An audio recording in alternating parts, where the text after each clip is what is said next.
Thanks for coming in today, James. I really appreciate it. So let's talk about, first of all, the way Salford City went out this season. You got into the playoffs, which is great, but not a great way to end on penalties with Halifax. How did that feel? It was pretty gutting, to get so close and a late equalising goal in the first leg. The emotions were really high. We were really confident going into the game.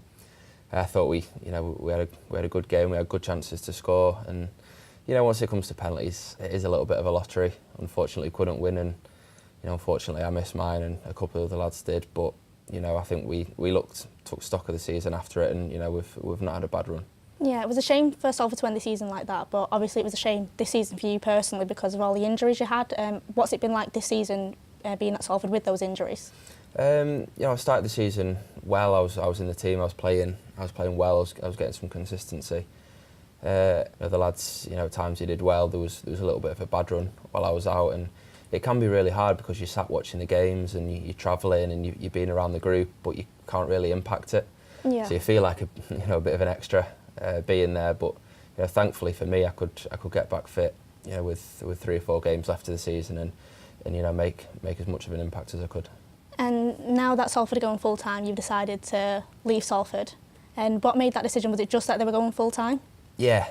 I've got a job outside of football at Manchester City. It was a tough decision to do. It was a tough conversation to have with the 2 managers.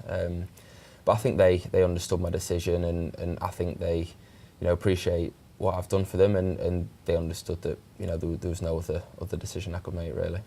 Yeah, especially because you've done a lot for the club. I mean, especially the goal from the halfway line. How did that feel? Is that one of your best memories at Salford?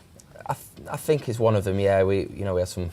Personally, it was a great memory to score the goal and for the club to get to that stage that they'd never been at, and we did end up getting a league game, and we know how that went, and it definitely ranks in my my top 3 or 4 memories, and it seems to be the thing that when people are sending me the messages, that's the thing they seem to be talking about. Finally, what's next for you? You said that you've got your job and everything apart from Salford, but Salford aren't the only club that are going full time. Other clubs are going to still stay part time. Do you think you'd go to another club after the summer? Yeah, I'll be looking to stay part time. With my job, it is a busy job. I'm working quite long hours, so I think that the locality is important to me. Obviously, it has to be part time to fit around that. But I'm taking a nice little break straight after the season, and I'm having a think about things. But hopefully in the next 2 to 3 weeks, then things will start taking shape for next season. Yeah, that's great. Thanks very much for coming in, James. Thank you.